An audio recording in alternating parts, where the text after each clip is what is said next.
Oi, turma, tudo bem com vocês? Na aula de hoje, nós vamos falar sobre a produção de células. Eu dividi essa aula em dois para não ficar muito comprida. Então, nós vamos falar sobre a produção das células na aula de hoje. E na próxima aula, nós estaremos falando de como ocorre a coagulação sanguínea, tá? Então, na aula da semana que vem. Então, não fiquem nervosos, né? A aula vai ser um pouquinho curta, mas é porque eu dividi em duas para não ficar comprida, senão vocês teriam mais de 50 minutos de aula, e eu sei que isso acaba dificultando, deixando mais cansativo, por isso eu dividi em duas. Então, vamos começar com a nossa aula de hoje. Então, vamos começar relembrando um pouquinho o que é o sangue. O sangue é a porção circulante de líquido extracelular, ou seja, que está fora das células e é responsável por transportar diversos materiais pelo nosso corpo. Entre eles está os gases, oxigênio e gás carbônico. Ele vai compor cerca de 7% do peso corporal. Então, em um homem de 70 quilos, ele compõe aí aproximadamente 5 quilos esse peso corporal. Digamos que a densidade seja aproximadamente 1, vai ser 5 litros de sangue. Em uma mulher de 58 quilos, a concentração, o peso sanguíneo seria de 4 quilos, aproximadamente 4 litros de sangue. Vamos relembrar aqui como o sangue é composto. Então, ele é composto por plasma, que é a parte líquida do sangue, e por elementos celulares. Quando a gente centrifuga o sangue, nós vamos ter aí o plasma como sobrenadante e as células como sedimento. Bem aqui embaixo, em vermelho, nós temos os eritrócitos, ou, se vocês preferirem chamar, as hemácias. E nessa região do meio aqui, vocês conseguem ver essa região mais amareladinha? É onde ficam os leucócitos e as plaquetas.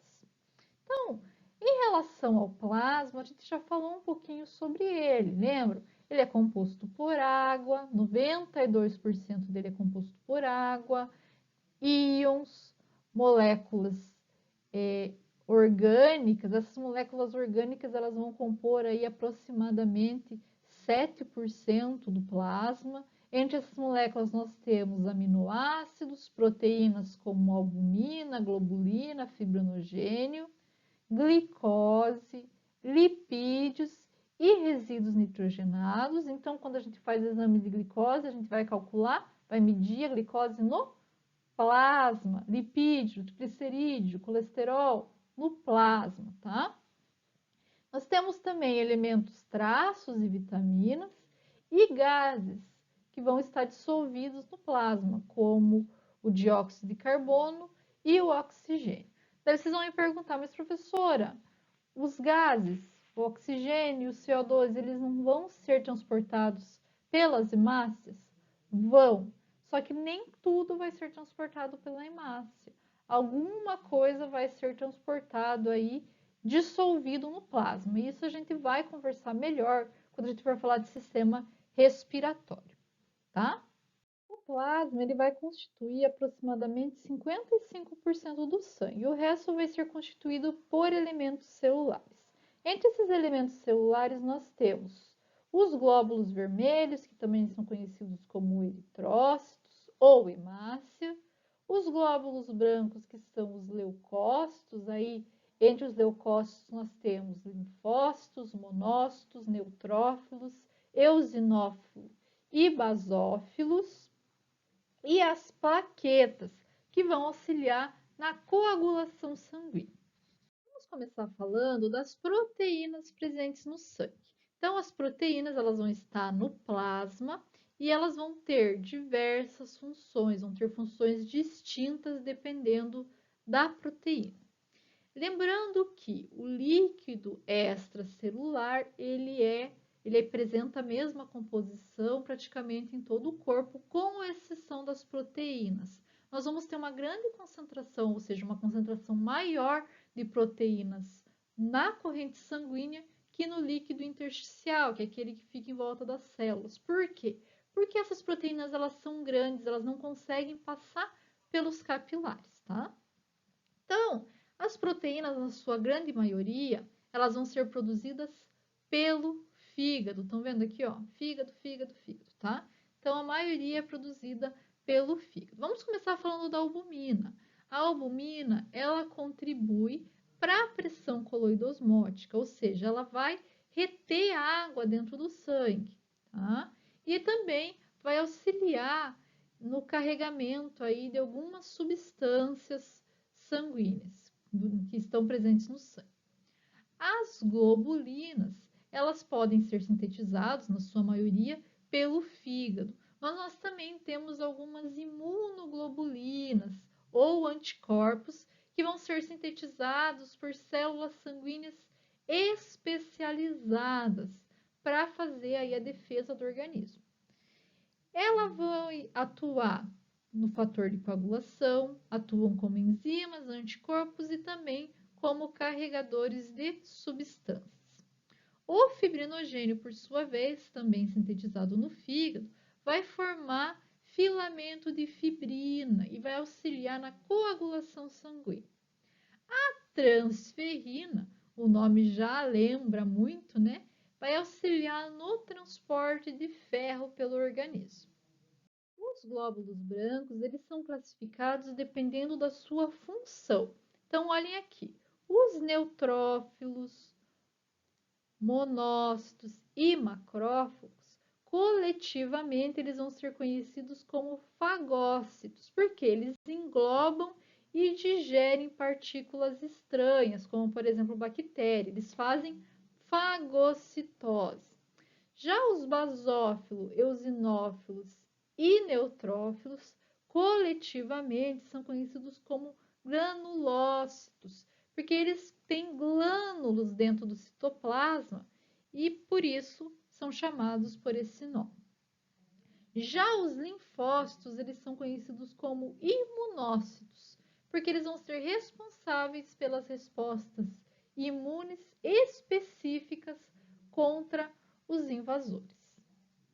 E de onde vêm essas células sanguíneas?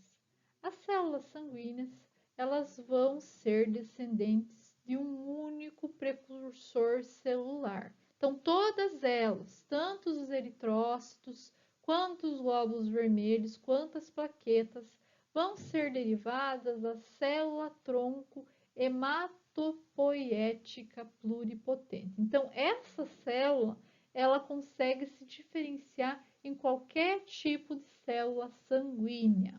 E onde ela está presente? Ela está presente na medula óssea, tá? Então, a gente vai falar um pouquinho como ocorre a diferenciação dessa célula. Outro dado que vocês devem levar em consideração é que as células no embrião, elas são produzidas inicialmente no saco vitelino. Depois passa para a produção no fígado, no baço e na medula óssea. Após o nascimento, o fígado e o baço eles vão parar de produzir essas células sanguíneas.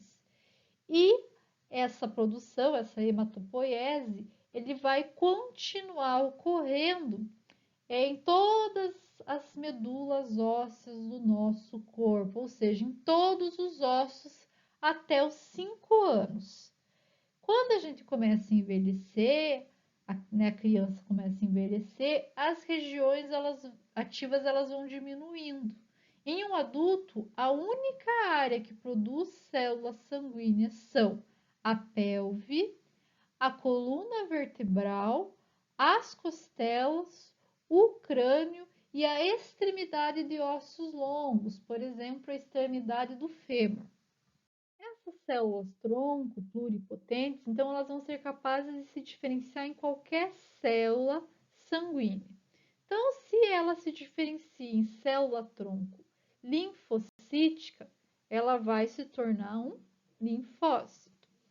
Se ela se diferencia em célula tronco não comprometida, depois ela tem mais uma diferenciação como célula progenitora comprometida, onde ela vai originar diferentes tipos celulares, podendo aí dá origem ao eritrócito, neutrófilo, monócito, basófilo e eosinófilo.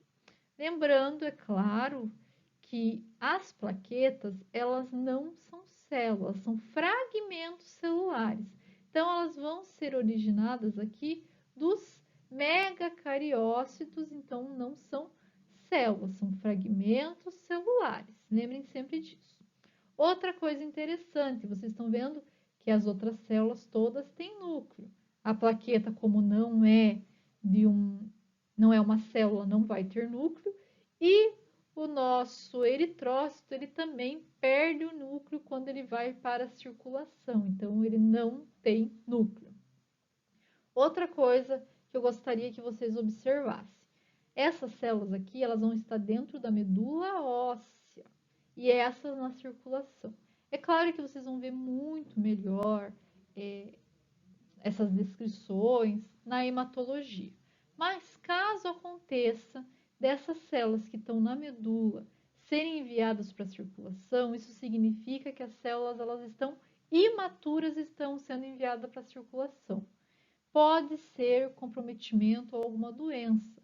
É uma característica também, principalmente da leucemia, mandar células imaturas para a circulação. Então, nenhum hematologista quer ver na circulação, quando está fazendo o exame, a presença dessas células aqui, tá? Pessoal, esqueci de falar no slide anterior, mas essa diferenciação celular é conhecida como hematopoiese ou hematopoese, tá? Os dois nomes, as duas descrições estão corretas. E como que o nosso organismo, ele controla essa hematopoiese? Através de fatores químicos chamados citocinas. Essas citocinas, elas são peptídeos ou proteínas liberados por uma célula e afetam o crescimento ou a atividade de outra célula. As citocinas, elas também são conhecidas como fatores. E nós temos aí, então, os fatores de crescimento, fatores de estimuladores de colônia, fatores de diferenciação e também fator trópico nutritivo, entre outros. Existem diversos fatores que vocês vão ver na literatura. Então, vamos ver aqui as principais citocinas que vão fazer o controle da hematopoiese. Nós temos aqui uma bem importante, que é a eritropoetina, também conhecida como EPO. Ela vai ser produzida principalmente pelas células renais e vai influenciar no crescimento ou diferenciação dos eritrócitos. Então, a gente vai ver depois como que essa nossa hemácia, o nosso eritrócito, ele é eliminado do sangue quando ele está danificado, e daí vocês vão entender por que, que a eritropoetina vai ser liberada pelo rim. Mas já vou adiantar aqui para vocês um pouquinho, que é por causa da presença de bilirrubina. Então, quando o sangue, quando nossos eritrócitos estão velhos, o fígado e o baço vão fazer a destruição desses eritrócitos e vai ter bilirrubina no sangue. E ela vai ser eliminada pelas fezes e uma porcentagem pela urina. Por isso que nossa urina é amarelinha, tá? Por causa da concentração pequena, mas concentração de bilirrubina. Então, o rim, ele percebe que está sendo eliminado bilirrubina e ele estimula a produção de mais eritrócitos para auxiliar aí no transporte, principalmente de gases, né? Então, ele influencia a produção de eritrócitos porque ele verificou que está tendo uma eliminação de eritrócitos por causa da bilirrubina. Outra citocina bem conhecida é a trombopoetina, também chamada de TPO. É produzida principalmente pelas células do fígado e vai influenciar o crescimento ou a diferenciação dos megacariócitos. Lembrando que os megacariócitos são as células que fragmentam-se e produzem as plaquetas. Então, a trombopoetina vai influenciar no aumento da produção de plaquetas. Os fatores estimulantes de colônia, as interleucinas e os fatores de célula-tronco, eles vão ser produzidos pelo endotélio e fibroblastos presentes na medula óssea e pelos leucócitos. Então, eles vão auxiliar na hematopoiese de todos os tipos celulares. Vai mobilizar as células-tronco hematopoéticas. Então, olhem que interessante. Os leucócitos estimulam a produção de mais leucócitos. É muito importante vocês saberem disso, tá? Então, quando os leucócitos eles verificam que está tendo alguma infecção, eles acabam estimulando a produção de mais células do seu tipo para controlar ou combater uma infecção. Então, vamos falar um pouquinho sobre cada célula sanguínea. Vamos começar a falar dos eritrócitos, ou glóbulos vermelhos, ou hemácias, como vocês preferirem. Então, a cada 1 microlitro de sangue contém cerca de 5 milhões de glóbulos vermelhos. Então, é muito glóbulo vermelho, né? Num homem, aproximadamente 40 a 54%, depende de muita coisa, vocês sabem disso, do sangue é composto por glóbulos vermelhos. Na mulher, 37 a 57% do sangue. A função dos eritrócitos, principalmente, é facilitar o transporte de oxigênio e de dióxido de carbono. Oxigênio para as células, dióxido de carbono para o pulmão. Então, lembra que eu falei, pessoal, tem no plasma, mas também é transportado pelos eritrócitos. Os eritrócitos eles facilitam muito o envio desses gases para as células ou para os pulmões. Então, olhem aqui, eu coloquei uma imagem para mostrar para vocês mais ou menos como é um eritrócito. Aqui nós temos uma fotografia de microscopia eletrônica de varredura, o MEV, onde a gente consegue observar que os nossos eritrócitos eles são um disco bicôncavo, estão vendo? Não sei se vocês lembram, eu acho que nem é da época de vocês, porque eu sou um pouco mais velha, né? Mas vocês lembram aquela bala soft? Vocês já devem ter ouvido falar dela, que proibida porque as crianças se engasgavam, mas o eritrócito ele parece mais ou menos uma balinha soft, tá?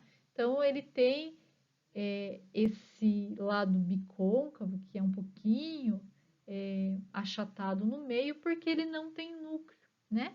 Então, isso acaba sendo importante para a célula, tá? Porque por ele não ter núcleo, ele consegue ser transportado mais facilmente na corrente sanguínea, ele consegue aí se compactar mais facilmente e ser enviado para diferentes órgãos aí, através do sangue, e isso é importante porque ele tem que levar o oxigênio, né? É muito importante isso. Então, olhem aqui, eu coloquei também junto aqui a imagem do citoesqueleto, mas por mais que quando a célula ela está, né, o eritrócito ele está no meio isotônico, ele vai ter essa forma. Caso você coloque esses eritrócitos em um meio hipertônico, eles vão encolher, porque o meio hipertônico vai ter mais soluto fora, então a água vai sair de dentro do eritrócito. E apesar dele encolher, o citoesqueleto ele vai permanecer do mesmo jeito, por isso ele fica parecendo uma estrela, tá? Então ele fica dessa forma aqui da figura assim. Caso a gente coloque no meio hipotônico, ou seja, que tenha maior concentração de água aqui na célula, a célula vai puxar a água para dentro, né? Então ela vai inchar com a quantidade de água e vai perder também aquela característica do disco bicôncavo, ela vai ficar uma bolinha, tá bom? Quando nós temos algum problema na produção da hemoglobina, quando a hemoglobina está normal, nós temos também algum tipo de anemia, que é chamada anemia falciforme, nós vamos ver aí um formato diferente também do eritrócito, ele vai ficar como se fosse uma lua nova, uma lua crescente aí. Também temos essa diferenciação do eritrócito. Os eritrócitos, eles são compostos principalmente por hemoglobina. E o que é essa hemoglobina? A hemoglobina é uma grande e complexa proteína que contém 4 cadeias globulares e cada uma dessas cadeias tem um grupo M. Existem diversas isoformas dessas proteínas globulares, sendo que as mais comuns são alfa, beta, gama e delta. Na maioria dos adultos, nós vamos ver aí que é composta por 2 cadeias alfa e 2 cadeias beta, mas pode mudar dependendo da pessoa, tá? Mas a maioria vai ser nessa composição. Cada grupo M, ele vai ter um anel porfirínico. E esse anel porfirínico, vocês estão vendo aqui, ó, ele vai ter ligado no seu centro um átomo de ferro. Então, no centro do anel porfirínico, nós temos ferro. E é esse anel porfirínico também que nós vamos ter a ligação do oxigênio. Ó. Tá vendo onde estão os Rzinhos? Podemos ter oxigênio, carbono ou hidrogênio, mas ele vai auxiliar aí, então, no transporte de oxigênio. Vamos ver aqui como que o ferro vai auxiliar na produção de eritrócitos. Então, nós ingerimos o ferro na dieta, esse ferro vai ser absorvido e transportado por transporte ativo para a corrente sanguínea. No plasma, nós vamos ter então uma proteína chamada transferrina, que é responsável pelo transporte do ferro no plasma. Essa transferrina, ela pode tanto transportar o ferro para a medula óssea, como estocar, enviar para o fígado, onde vai ser estocado ferro como ferritina. Então, quando nossa alimentação diminuiu, está pobre em ferro, o fígado vai liberar esse ferro para ser transportado para a medula óssea.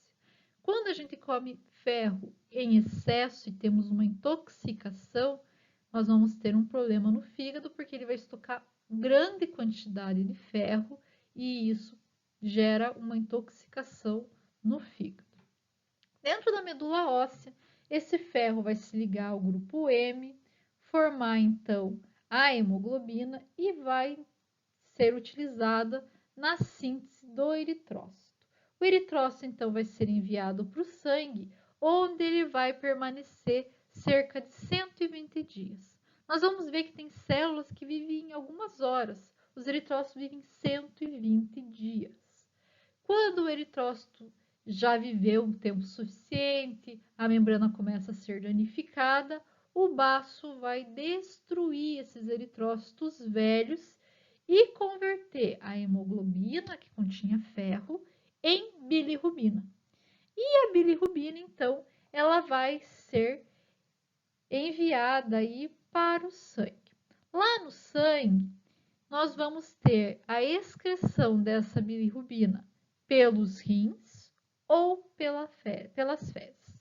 Então, a bilirrubina metabolizada, ela vai ser secretada pela bile do fígado, tá? Então, como eu já falei para vocês, essa bilirrubina, ela vai ser secretada pelas fezes e vai auxiliar na coloração também das nossas fezes, ou pelo rim, na urina, onde nós temos a coloração amarela da urina proveniente dessa bilirrubina que está sendo excretada. Quando nós temos algum problema na produção desses eritrócitos ou quando a gente tem uma perda acelerada dos eritrócitos, nós temos a anemia.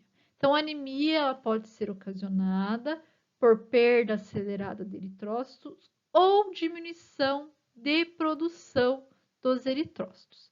Quando a gente fala de perda acelerada, pode ser a perda de sangue, uma perda normal, um acidente, onde você tem uma grande quantidade de sangue perdido. Então, nós teremos eritrócitos, mas a quantidade de eritrócitos é muito menor do que a gente necessita. Isso pode acontecer também quando tem-se alguma hemorragia por causa desconhecida também, não só por acidente, tá? Nós temos também a anemia hemolítica, onde tem-se uma ruptura anormal da membrana desse eritrócito. Essa anemia hemolítica pode ser hereditária, onde tem defeito na produção de membrana, defeito nas enzimas ou nas hemoglobulinas, que são anormais, ou adquirida.